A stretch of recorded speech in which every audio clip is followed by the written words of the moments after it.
வணக்கம். இன்றைய ஆழமான அலசலுக்கு உங்க எல்லாரையும் வரவேற்கிறோம். இன்னைக்கு நாம பார்க்க போறது உங்ககிட்ட இருந்து எங்களுக்கு கிடைச்ச ஒரு புத்தகம். தலைப்பு கிருஷ்ணா, காலத்தால் வென்ற கோட்பாடு, கிருஷ்ணரோட தத்துவங்கள். ம். இன்னைக்கு நமக்கு எப்படி யூஸ் ஆகுது, எப்படி பொருந்துதுன்னு தான் அலசப் போறோம். சரி, நம்ம நோக்கம் என்னன்னா, இந்த மூலம் கிருஷ்ணரை ஏன் இவ்ளோ ஸ்பெஷலா காட்டுது? ஏன் அவர் பழங்காலத்தை விட எதிர்காலத்துக்கு உரியவர்னு சொல்லப்படுறாரு? இத நாம கொஞ்சம் ஆழமா பார்க்கலாம். சில சமயம் அவரோட செயல்கள் கொஞ்சம் முரண்பாடா தெரியுமே, அதுக்கு பின்னால என்ன தத்துவம் இருக்குன்னு பார்க்கலாம். என்ன சொல்றீங்க? ஆரம்பிக்கலாமா? கண்டிப்பா. கிருஷ்ணர் பத்தி ரொம்ப சுவாரஸ்யமான விஷயம் என்னன்னா, இந்த மூலத்துல சொல்ற மாதிரி அவர் ரொம்ப காலத்துக்கு முன்னாடி வாழ்ந்ததா நம்ம நினைச்சாலும் அவரோட தாக்கம், அவரோட சிந்தனைகள் ம். இன்னும் முழுசா புரிஞ்சிக்கப்படல. அவர் உண்மையிலே எதிர்காலத்திலேருந்து வந்தவர் போல தோணுது. இன்னும் கூட மனித சமூகம் அவரை முழுசா உள்வாங்குற அளவுக்கு வளரல அப்படின்னு கூட இந்த ஆசிரியர் சொல்றாரு. அப்படியா சொல்றாரு? கேட்கவே சுவாரஸ்யமா இருக்கே! அப்போ மத்த ஆன்மீக தலைவர்கள், மத்த ஞானிகள் அவங்களுக்கும் கிருஷ்ணருக்கும் என்ன பெரிய வித்தியாசம்னு இந்த புக் சொல்லுது? பொதுவா மதம்னாலே கொஞ்சம் சீரியஸா, சோகமா அப்படிதானே ஒரு இமேஜ் இருக்கு. இயேசு, மகாவீரர், புத்தர் இவங்கள பத்தி பேசும்போதும் அப்படிதானே வருது. ஆமா, கரெக்டா கேட்டீங்க. இந்த மூலம் அதை தான் அழுத்தமா சொல்லுது. கிருஷ்ணரோட தனித்தன்மையே அங்கதான் ஆரம்பிக்குது. அவர் ஞானத்தோட உச்சத்துல இருக்கும்போதும் மத்தவங்க மாதிரி ரொம்ப தீவிரமாவோ, உலகத்தை வெறுக்கிற மாதிரியோ, இல்ல சோகமாவோ இல்ல. அதுக்கு பதிலா ஆடி பாடி சிரிச்சு மகிழ்ந்து வாழ்க்கை அதோட எல்லா பரிமாணங்களோடையும் கொண்டாடுற ஒருத்தரா அவர் காட்டப்படுறாரு. ஓ! அப்போ ஞானம்னா அதுல சிரிப்பு, கொண்டாட்டம் எல்லாமும் சேர்ந்ததுன்னு சொல்றாங்களா? இது கொஞ்சம் வழக்கமான பாதையில இருந்து மாறிப்பட்டிருக்கே! ஆமா, இதுதான் முக்கிய வேறுபாடு. நிறைய பழைய மதங்கள் வாழ்க்கைய ஒரு சுமையா பார்த்துச்சு, துன்பத்தை பெருசா பேசிச்சு இல்லையா? இந்த உலகத்தை விட வேற ஏதோ ஒரு உலகம்தான் முக்கியம்னு சொல்லிச்சு. ஆனா கிருஷ்ணரோட பார்வை இதுக்கு நேர் எதிர். அவர் வாழ்க்கைய முழுசா ஏத்துக்கிறாரு. அதனால தான் அவர் ஒரு சிறுக்கும் மதத்தை காட்டுறாருன்னு இந்த மூலம் சொல்லுது. அவரை பூர்ண அவதாரம்னு சொல்றதுக்கு இது ஒரு முக்கிய காரணம். பூர்ண அவதாரம் அப்படின்னா வாழ்க்கையோட எந்த பகுதியையும் அவர் தள்ளி வைக்கலன்னு அர்த்தமா? ராமர் கூட பூர்ண அவதாரம் இல்லைன்னு இதுல சொல்லியிருக்கே. ஆமா, கரெக்ட். ராமர் மரியாதா புருஷோத்தமன். அதாவது சில கொள்கைகள், சில தர்ம வரம்புகளுக்கு கட்டுப்பட்டவர். ஆனா கிருஷ்ணர் அப்படி இல்லைன்னு இந்த மூலம் காட்டுது. அவர் நல்லது, கெட்டது, இன்பம், துன்பம், அன்பு, போர் எல்லாத்தையும் எல்லாத்தையும் உள்ளடக்கினவரா தெரிகிறாரு. இதுதான் அவரை முழுமையாக்குதுன்னு ஆசிரியர் சொல்றாரு. இந்த வாழ்வ முழுசா ஏத்துக்கிறது இது ரொம்ப முக்கியமான பாயிண்ட் மாதிரி தெரியுது. அப்போ அந்த பழைய மதங்கள் மேல இந்த நூல் என்ன விமர்சனம் வைக்குது? ஆல்பர்ட் ஸ்வைட்சர் கூட இந்திய மதம் வாழ்வை மறுக்குதுன்னு சொன்னதை நீங்க சொன்னீங்களே. ஆமா, ஸ்வைட்சரோட அந்த கமெண்ட் கிருஷ்ணரை மட்டும் தனியா எடுத்து வச்சுட்டு பார்த்தா ஓரளவுக்கு உண்மைதான் இந்த மூலம் சொல்லுது. பல மதங்கள் என்ன பண்ணுச்சு, உடம்ப வேற ஆன்மாவை வேறன்னு பிரிச்சுது. உடம்ப ஒரு தடையா பார்த்துச்சு இல்லையா? உலக இன்பங்களை விட்டாதான் ஞானம் கிடைக்கும்னு போதிச்சுது. அது ஒரு மாதிரி உயிரில்லாத சோகமான ஒரு வழியா இருந்துச்சு. அப்போ கிருஷ்ணர் உடம்ப எப்படி பாக்குறாரு? அவர் உடம்ப வெறுக்கவே இல்ல. அதோட எல்லா இயல்போடையும் அதை ஏத்துக்கிறாரு. உடம்ப மறுக்கிற மதம் ரத்த சோகை பிடிச்ச மாதிரி இருக்குன்னு இந்த மூலம் சொல்லுது. இது அடக்குமுறைக்கு எதிரான ஒரு பார்வை. இங்க ஒரு இன்ட்ரெஸ்டிங்கான விஷயம் ஜொராஸ்டர் பத்தி. அவர் பிறக்கும் போதே சிரிச்ச ஒரே குழந்தையாம். இது கூட ஒரு குறியீடா இருக்கலாம். வாழ்வை முழுசா ஏத்துக்கிற ஒரு தன்மை இன்னும் வரலையோன்னு. அடக்குமுறைன்னு சொன்னதும் ஞாபகம் வருது. ஃப்ராய்டு பத்தியும் அந்த நூல் பேசுதே. அடக்குமுறை தப்புங்கிற அந்த புரிதலுக்கும் கிருஷ்ணரோட தத்துவத்துக்கும் என்ன கனெக்ஷன்? ரொம்ப முக்கியமான கேள்வி இது. பாருங்க, பல 100 வருஷமா மதங்கள் என்ன சொல்லுச்சு, ஆசைகளை அடக்கு, உணர்ச்சிகளை அடக்குன்னு சொல்லுச்சு. ஆனா ஃப்ராய்டு இது தப்பு, இது மனசுக்கு கெடுதல், மன நோய் வரும்னு சொன்னாரு. நம்மள நாமளே எதிர்த்து சண்டை போட்டா அது நம்மள அழிச்சிடும். இங்க தான் கிருஷ்ணர் வேற மாதிரி சொல்றாரு. அவர் அடக்கச் சொல்லல, புரிஞ்சுக்க சொல்றாரு, ஏத்துக்க சொல்றாரு. நம்மள நாம முழுசா ஏத்துக்கிட்டாதான் அதை தாண்டி போக முடியும். டிரான்சென்ட். இதுதான் அவரோட வழி. நம்மள முழுசா ஏத்துக்கிறதுன்னா முரண்பாடுகளையும் சேர்த்து ஏத்துக்கிறதா? அன்பு, போர், கருணை, வன்முறை, அமிர்தம், விஷம் எல்லாத்தையும் அவர் ஏத்துக்கிட்டாருன்னு இந்த மூலம் சொல்ற மாதிரி. இது எப்படிங்க முடியும்? ஒண்ணுக்கொண்ணு எதிரா இருக்கிறத எப்படி ஒருத்தர் ஏத்துக்க முடியும்? இதுதான் கிருஷ்ணரை புரிஞ்சுக்கிறதுல இருக்கிற பெரிய சவால். இந்த நூல் அதை கடந்து போறது டிரான்செண்டன்ஸ்னு அழகா சொல்லுது. அவரு இது வேணும், இது வேணான்னு எதையும் ஒதுக்கல. ரெண்டையும் முழுசா உணர்ந்து அனுபவிச்சு அதுக்கு அப்பாற்பட்ட ஒரு இடத்துக்கு போயிடுறாரு. இது எப்படின்னா, ஒரு பெரிய சந்த சத்தத்துக்கு நடுவுல ஆழமான அமைதியா இருக்கிறது மாதிரி, இல்லன்னா சுத்தி உறவுகள் இருந்தாலும் பட்டுப்படாம இருக்கிறது மாதிரி, புயல் அடிக்கும்போது கூட விளக்கு அணையாம நிக்குமே அந்த மாதிரி. கேக்கும்போதே மலைப்பா இருக்கே. இதனால தானோ என்னவோ மக்கள் அவர முழுசா புரிஞ்சுக்காம அவங்களுக்கு பிடிச்ச மாதிரி ஒரு பகுதிய மட்டும் எடுத்துக்கறாங்க. அந்த கவிஞர் சூர்தாஸ் வந்து குழந்தை கிருஷ்ணன மட்டும் பாடுனது. கீதை பிடிச்சவங்க பாகவதத்த தொடாதது, பாகவதம் பிடிச்சவங்க கீதைய தள்ளி வைக்கிறது, இப்படியெல்லாம் இந்த நூல் சொல்லுதே. ஆமா, அது கரெக்டான பாயிண்ட். கிருஷ்ணரோட முழு உருவத்தையும் பார்க்கறது நிறைய பேருக்கு கஷ்டமா இருக்கு. அவரோட சின்ன வயசு லீலைகள்ல மயங்குறவங்களுக்கு குருக்ஷேத்திரத்துல அவர் சொல்றத கேட்கும்போது கஷ்டமா இருக்கலாம். கீதையோட தத்துவத்துல மூழ்கி போறவங்களுக்கு ராசலீலைலாம் என்னடா இதுன்னு தோணலாம். காந்திஜியோட உதாரணம் கூட இங்க சரியா வரும். கீதைய அம்மா மாதிரி பார்த்தாரு. ஆனா அதுல வர்ற போரு, வன்முறை அதை ஏத்துக்க சிரமப்பட்டாரு. அதனால அத ஒரு உருவகமா மனசுக்குள்ள நடக்கிற போரா பார்த்தாரு. அப்போ காந்திக்கு வந்து அர்ஜுனனோட மனநலது ரொம்ப பக்கத்துல இருந்திருக்கும் இல்ல? போற வேணான்னு சொல்றது, அஹிம்சை பத்தி பேசுறது. ஆனா கிருஷ்ணர் அர்ஜுனன் கிட்ட வேற மாதிரி சொல்றாரே. மிகச்சரியா சொன்னீங்க. அர்ஜுனன் குழப்பத்துல நிக்கிறான். தர்ம சங்கடம், அஹிம்சை, பாசம் இதெல்லாம் சொல்லி போர் வேணான்னு நினைக்கிறான். ஆனா கிருஷ்ணர் என்ன சொல்றாரு? கோழைத்தனத்தை விடு, உன் கடமையை செய், க்ஷத்திரிய தர்மப்படி போர் செய்ன்னு சொல்றாரு. இங்கதான் ராமருக்கும் கிருஷ்ணருக்கும் இருக்கிற இன்னொரு வித்தியாசம் தெரியுது. ராமர் கொள்கைகளுக்கு கட்டுப்பட்டவர். ஆனா கிருஷ்ணரோட வாழ்க்கை அது ஒரு லீலா, ஒரு விளையாட்டு.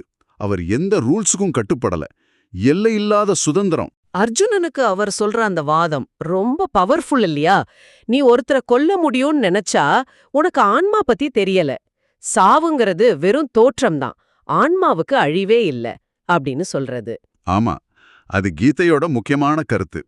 இந்த மூலம் இதை எப்படி விளக்குதுன்னா, வன்முறை, அஹிம்சை இதெல்லாம் கூட உடம்பு சம்பந்தப்பட்டது, பொருள் உலகம் சார்ந்தது.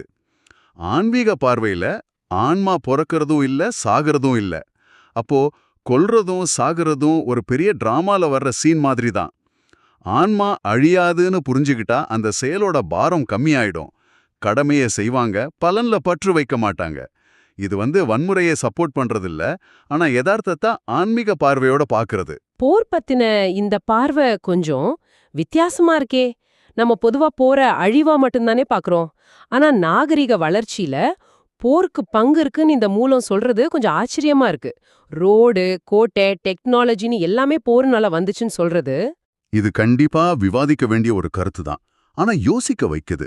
இந்த மூலம் என்ன சொல்ல வருதுன்னா, அமைதியா இருக்கிற காலத்துல மனுஷனோட சக்தி பெரும்பாலும் தூங்கிட்டு இருக்கு. ஆனா போர் மாதிரி ஒரு நெருக்கடி வரும்போது, ஆபத்தை சந்திக்கும்போது மனுஷனுக்குள்ள ஒளிஞ்சிட்டு இருக்கிற திறமையெல்லாம் வெளியே வருது. புதுசா கண்டுபிடிக்கிறாங்க, சமூகங்கள் ஒழுங்கா அமையுது. போர் ஒரு டென்ஷனை உருவாக்கி தேக்க நிலையை உடைக்குதுன்னு சொல்லுது. ஓ, அப்போ மகாபாரத போர் தான் இந்தியாவை பின்தங்க வச்சதுன்னு நாம பொதுவா சொல்றதையும் இந்த நூல் ஏத்துக்கலையா? ஆமாம், அதுவும் ஒரு முக்கியமான பாயிண்ட்.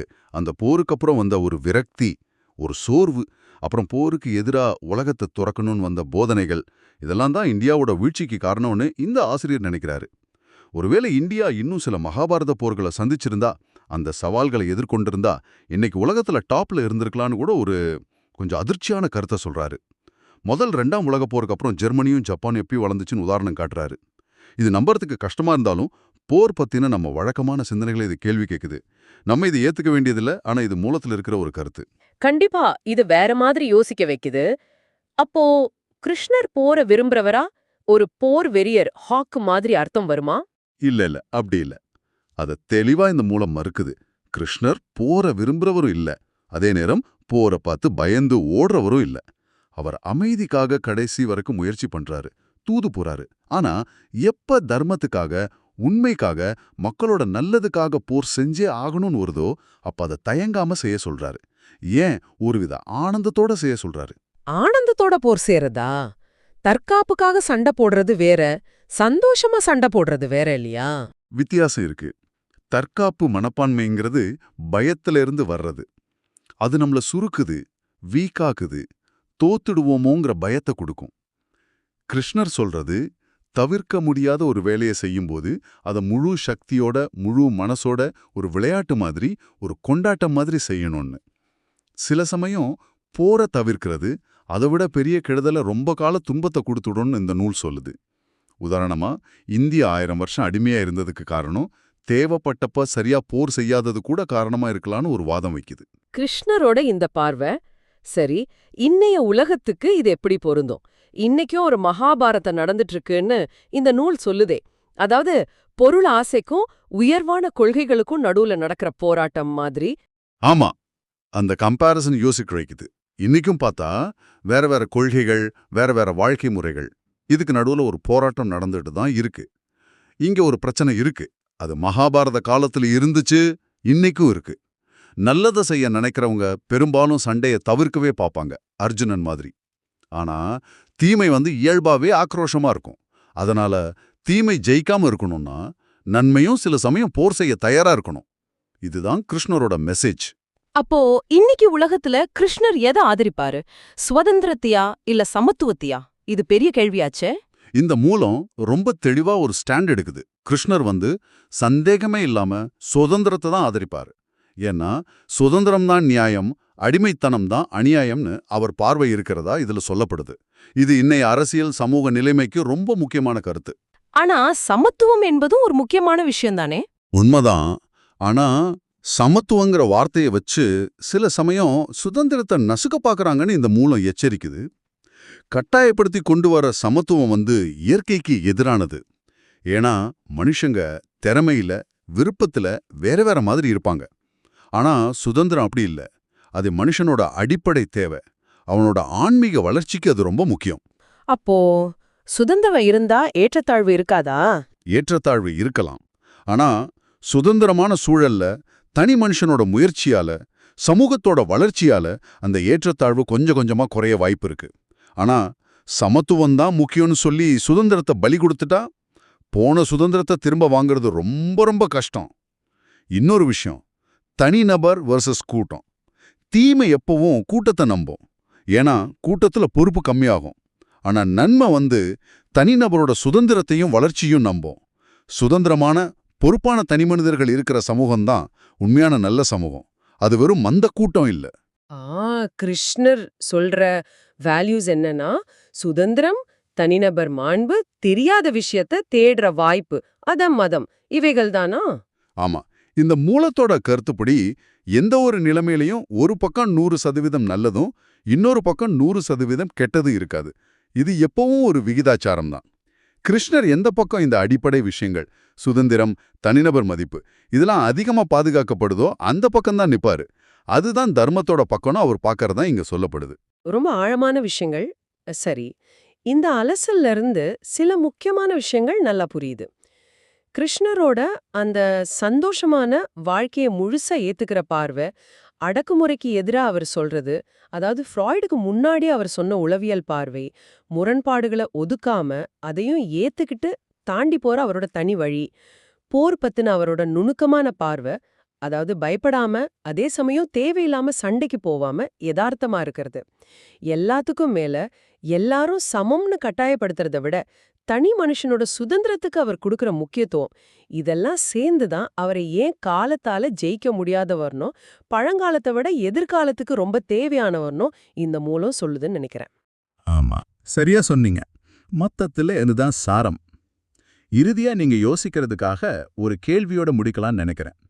இந்த மூலம் சொல்ற மாதிரி மகாபாரதம் மாதிரி பெரிய முக்கியமான தருணங்கள் வரும்போது கிருஷ்ணர் மாதிரி தெரிவான தீர்க்கமான தலைவர்கள் தேவைப்படுறாங்க. இன்னைய உலகமும் ஒரு வகையில வேற வேற கொள்கைகள், வேற வேற வாழ்க்கை முறைகளுக்கு நடுவுல ஒரு பெரிய போராட்ட களமா மாறிட்டு இருக்குன்னு நீங்க நினைச்சா, நாம நம்ம தலைவர்கள் கிட்டையும் நம்ம கிட்டையும் எந்த குணங்களை எதிர்பார்க்கணும்? உண்மையை பார்த்து பயந்து ஓடாம, அதே சமயம் அநியாயத்துக்கும் அடிபணியாம, சுதந்திரம்ங்கிற இந்த அடிப்படை உரிமையை காப்பாத்துறதுக்கு தேவையான தைரியத்தை நாம எப்படி வளர்த்துக்கிறது, தனி மனுஷனாவும் ஒரு சமூகமாவும்? இது நீங்க தொடர்ந்து யோசிக்க வேண்டிய ஒரு விஷயம்.